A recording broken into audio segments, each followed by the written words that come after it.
sonda yeyilmiş şirin qida, o da olacaq dessert, olacaq beybəndi. A public show of art or other things, bu da public ictimai, yəni göstəriş, o da olacaq exhibition, sərgi. Cavab olacaq C, B, A variantlarımız olacaq beybəndi. Beybəndi burada doğrudur. Növbəti sual 14-ə baxırıq. 14-cü sualda vocabulary ilə bağlıdır. Which word means the person who is the head of a school?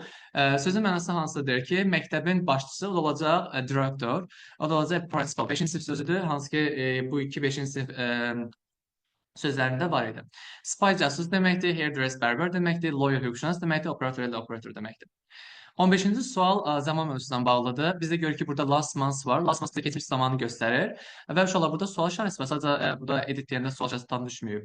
A bəndə are indiki zamandır. B-də will gələcəkdir. C-də have spent bitmiş zaman göstəricisidir. Y bəndə do indiki zamandır. Keçmişdə biz sual nə ilə verdik? Didlə. Ona görə D bəndimiz doğrudur.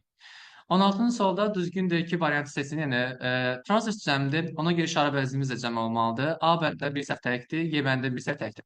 Sonraki sırada color var. Color da isimdir. Biz bilirik ki B'de it apostrof S'den sonra, yani itizden sonra bir başka isim gelmir. Qalıq C ilə D arasındadır. I like those trousers və these trousers. Bu şalvarı bəyənirəm və ya da o şalvarı bəyənirəm. But I don't like və amma deyir onun nəyini xoşlanmıram. Trousers cəm isimdir deyil. Their color olacaq. Trousers cəm isimdir deyil. Onu nə vəziləyəcəyin? Their. Bunu mütləq yada saxlamaq lazımdır. Cavab olacaq C bəndi. 17-də əks mənə olan sözləri istəyir. Deməli, bizlər enter daxil olmaq, visit ziyarət eləmək, begin başlamaq, start başlamaq, agree razılaşmaq, accept qəbul etmək, bu da razılaşma ola bilər. See görmək, hear eşitmək, hansı cavab olacaq i bəndə. Forget unutmaq, remember xatırlamaq.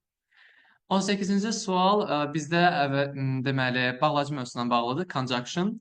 B bəndə səhvdir ki, both or ilə birləşməmiz yoxdur, both and olmalıydı. C bəndə səhvdir ki, not only but also olmalıydı.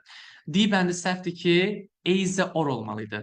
E bəndi səhvdir ki, neither nor olmalıydı. Ona görə qrammatik səhvlərinə cavabımız olacaq A bəndi. Neither the post office nor the bank was open. Deyir ki, nə post ofisi, nə də ki, bank açıq deyildi. 19-cu sual subject and verb agreement-lə bağlıdır, yəni mübtəda xəbər uzlaşması ilə.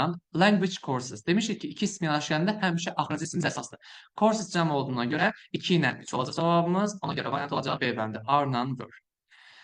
Davam edirik 20-ci sualdan. 20-ci sualda bizdə passive voice çevirməyimiz istəyir. Someone bizim subjectimiz, stole bizim verbimiz, his suitcase objektimiz, a few days ago isə zaman zərfimizdir. Ona görə time yazırıq. Demək bizdə objekt qarşıya gəlməlidir. Yəni nə? His suitcase. D bəndə səhvdir ki, mübtəda olduğu kimi qalır.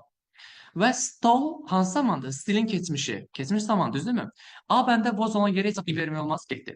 B bəndə is indiki zamanda getdi. C-də has indiki zamanda getdi. Ona görə